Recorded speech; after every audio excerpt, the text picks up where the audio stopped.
Today we're going to be going over my Necromancer bone build. We're going to discuss all the aspects, all the gear, every stat that I'm looking for, what bases I'm looking for. This build absolutely melts. It does crazy numbers, millions of damage.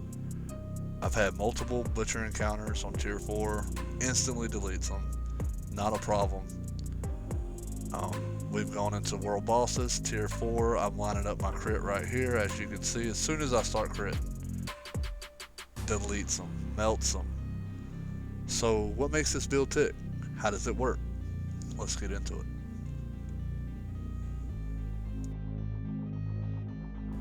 On the headpiece, we're running Deathless Visage. It gives us total armor, physical damage, critical strike damage with bone skills, and max essence.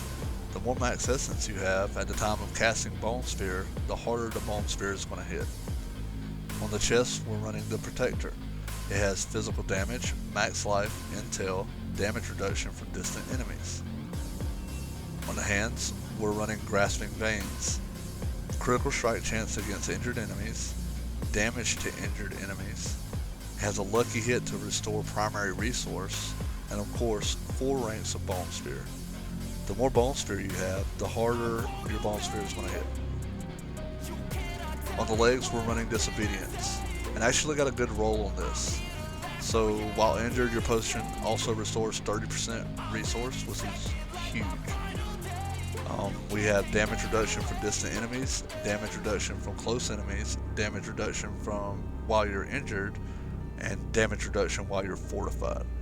I'll explain how to generate fortified for our build and to keep it up and how it works with increasing our damage. For the boots, we're running Eluding Adventurers. It has 4 ranks of CT, dexterity, all stats, and movement speed. On the neck, we're running Serration. It has movement speed, damage reduction while injured, damage, and 1 rank of Evulsion passive. And we definitely want to make sure we put our ossified essence on the neck piece to where we could get that 50% increase stat.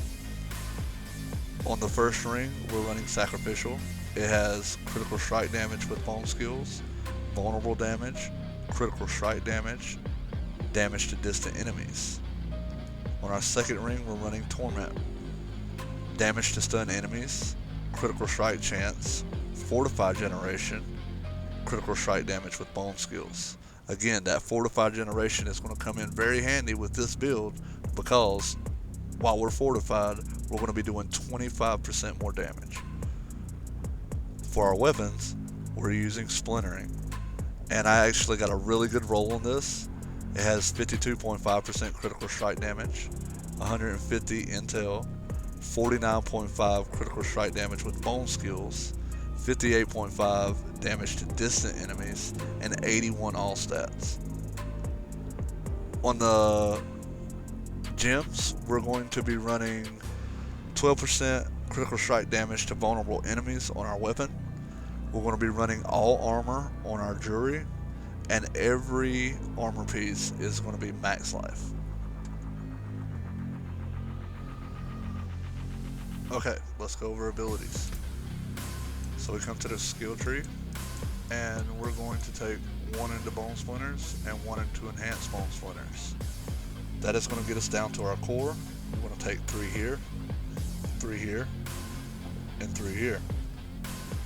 5 into Bone Sphere, 1 into Enhanced Bone Sphere, and 1 into Paranormal Bone Sphere. Then we're going to go down, and we're going to take Blood Mist. Then we're going to go down, and we're going to take 1 into Iron Maiden, and then both these modifiers. This modifier is going to give you 5 essence per mob that you hit to get your resource back. That's huge. This modifier is going to give you 5% of your maximum life per kill, which is huge. We're going to take 3 into Amplify Damage, 3 into Death's Embrace, and 3 into Death's Reach. We're going to come down to CT. We're going to grab 5 of those. 1 into Enhanced CT, and 1 into Blighted CT. The Blighted is going to give us blood orbs, which is going to fortify us. And as we're fortified, like I said earlier, we're going to be doing 25% more damage. Then we're going to take 3 here, 3 here, and 3 here. We're going to come down. We're going to take 3 here, 3 here, and then we're going to grab Bone Storm, Prime Bone Storm, and Supreme Bone Storm. Now Bone Storm doesn't hit really hard, but the modifiers are amazing. So that's why we grab it. Then we're going to come down and we're going to grab Ossified Essence. Now I have 1 point left, and so I chose to spin it on Inspiring Leader. Gives us a little bit more attack speed. Okay, let's go over the Book of the Dead.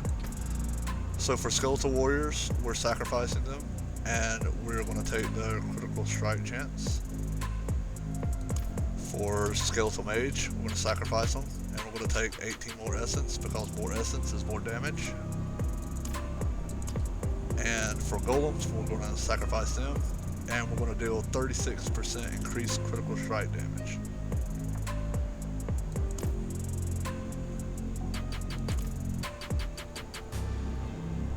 Let's talk about Paragon. So for the first board, I am using Blood Drinker Glyph. Then I go up to Bone Graft, and I'm using Sacrificial Glyph. And then I go over to Sin of Death, and I'm using Exploit. And then I go down to Bloodbath, and I am using Essence. Now I'm not going to worry about grabbing Bloodbath, because it's not a node that I'm interested in.